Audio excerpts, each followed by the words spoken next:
determined yet disorientated hero end his days as socialist sushi? Will his daring exploits be cut tragically short by vengeful calamari? Will the general's wife ever forgive him for missing Ruslan and Lyudmila?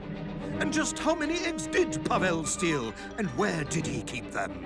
All of these questions and more may or may not be answered in the next exciting episode of Little Orpheus! I was alive, General. Somehow, miraculously, I was alive. Some twist of fate, some hand of destiny, but I was alive. Strange as this new world was, I knew Toll must have come this way, and it was my task to find him. And it happened like this.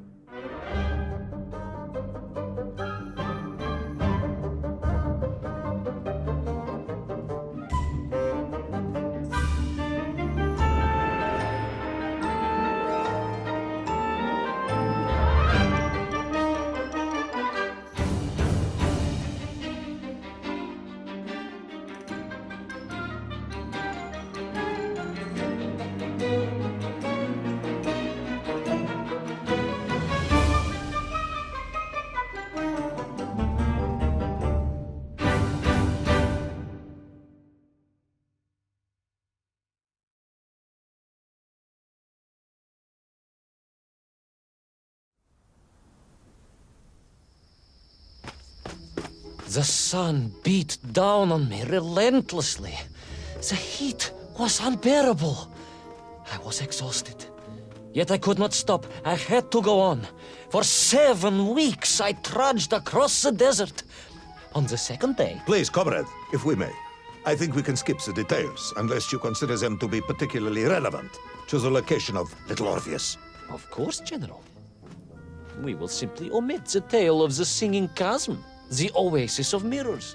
The sightings of Toll's Mieng aloft on their pterodactyls carrying parts of my crashed rocket drill over the horizon to Lemuria. Wait, the what? Singing chasm? Not that, but the rocket drill. Oh yes, General, the rocket drill. But what did Toll want with it? And why Lemuria? Lemuria? Lemuria, General. I am not familiar with this Lemuria, comrade. Well, that is because it does not exist, General. Or at least... so I thought.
Strange crystals seemed to exert an extraordinary hold over the stone blocks and arches. When they hummed, the whole city remade itself. Where they were missing, clearly looted by some villainous thief, the city was fallen to ruin. It was like a vast musical instrument, vandalized, and yet still attempting to toot.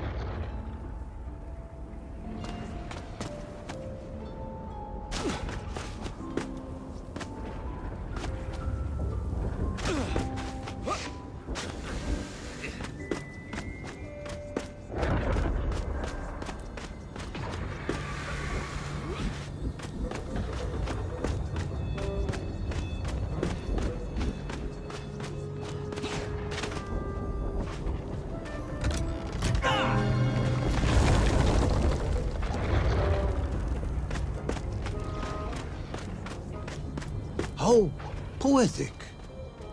I am sure our engineers would be fascinated and baffled in equal measure. If the whole department hadn't been arrested for sedition last week, I would happily convey it to their skeptical ears. Sedition, General? Really? That is unfortunate. How poetic. I am sure our engineers would be fascinated and baffled in equal measure. If the whole department hadn't been arrested for sedition last week, I would happily convey it to their skeptical ears. Sedition, General? Really? That is unfortunate news indeed. I am joking, comrade.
Oh yes, the Menk were here all right. Which meant whatever dastardly scheme Toll had, it was to be enacted on these burning sands. And you will explain this in due course, I imagine. Eminently, General. What you need to know first is this. I have told you already how parts of the devices the enslaved Menk were forced to wear came from the surface. Radio parts and so on, yes, from what you have told me. Assuming there were plenty of lost ships in the ocean as you claim, for Toll to have dredged up what he needed to assemble them. Aha, good. You are one step ahead of me, General. I said assuming. Of course, assuming.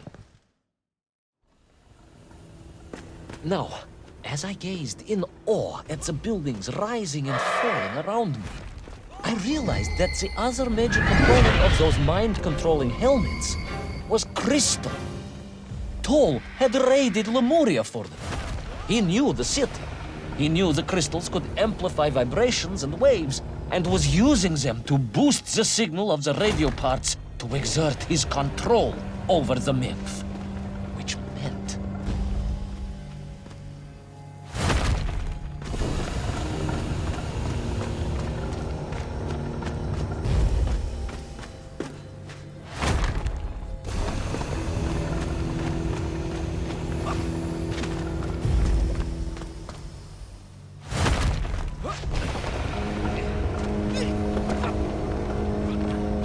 Yes? Imagine, General, what such amplification could achieve when fused to the finest atomic science our great Soviet civilization has produced. Wait. I do not understand. You said Toll was planning on using the bomb to shatter the Earth's crust to return to the surface. A tragic mistake, General. I had not recognized the extent of his mad ambitions. You mean to imply Toll would have attempted to enslave the Russian people? Pah! The will of the Soviet citizen is mighty and strong. To you, perhaps, as a trained warrior. But consider, perhaps instead, a humble son of a toy maker from Tomsk. Ah, yes. Perhaps we have our share of simpletons, after all.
The vast pictograms told of a history of wonders.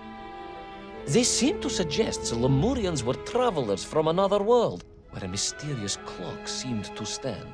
That is very mysterious. As mysterious as the location of little Orpheus, perhaps. Ah, yes, of course, General. I am just getting to that.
As I bravely explored that ancient city, a question was gnawing at my mind. What did it mean that the Lemurians had foreseen the coming of Tol? And who was the man from above that was celebrated as the savior of the Miengf? It was almost as if they could read the future in their crystals.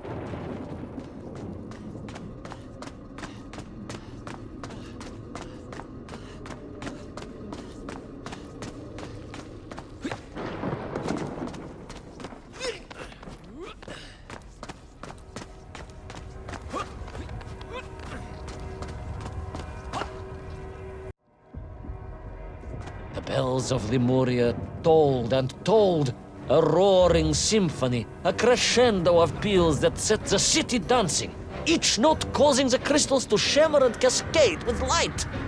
But the sandstorm was no natural phenomenon, and the bells did not ring for celebration. Something was very wrong here. Aside from the pterodactyls and the Miengf and the dancing stones and the ancient magical prophecies and the crystals and now the giant bells, you mean? If you don't want me to continue, General, then I can easily just quietly go home. Don't think Chepucha will get you out of this one, comrade.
Raced through those magical structures, a righteous fire in my heart. I is like Dobrynya Nikitsch, prepared to strike at the dragon who threatened my homeland. Your heroism is only surpassed by your modesty. On the contrary, General, I chose Dobrynya carefully. Like him, I am a simple peasant. It was fate that chose me to descend to the Earth's core. It was General Komanin who chose you to descend to the Earth's core. But don't let that get in the way of your story.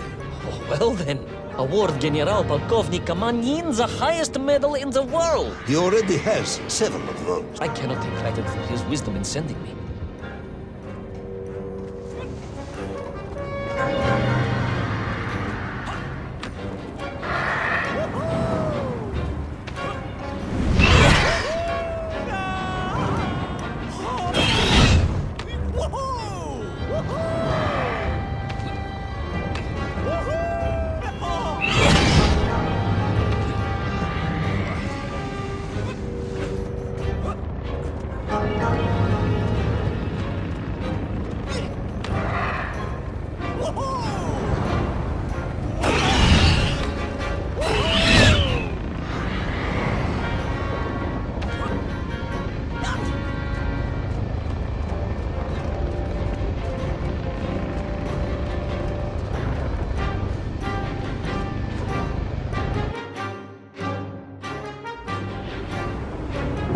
What was once a rocket drill ship, built to burrow into the Earth, was now a mighty vessel, repurposed to blast off into the skies.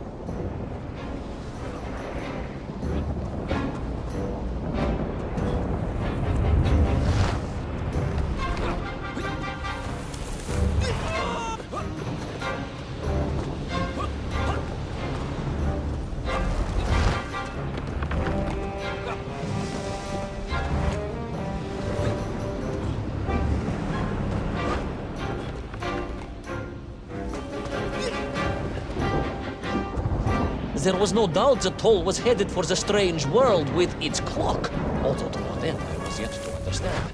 But there was no time to consider, no time for questions.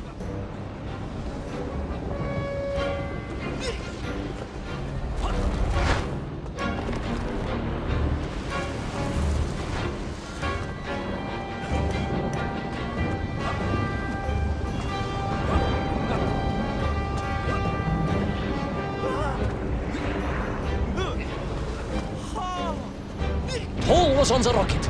Little Orpheus was on the rocket. And wherever they were headed, I must head there too, to thwart his plans, recover my drill, and save the world!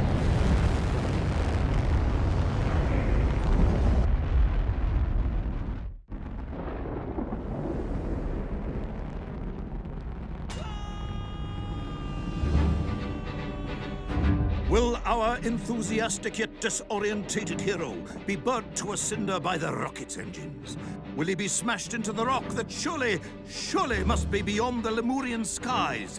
Does Nikolai Petrovich Komanin really need any more medals? What was the strange clock, and what could it all mean? All of these questions, and more, will be answered, if you're extremely lucky, in the next exciting episode of Little Orpheus!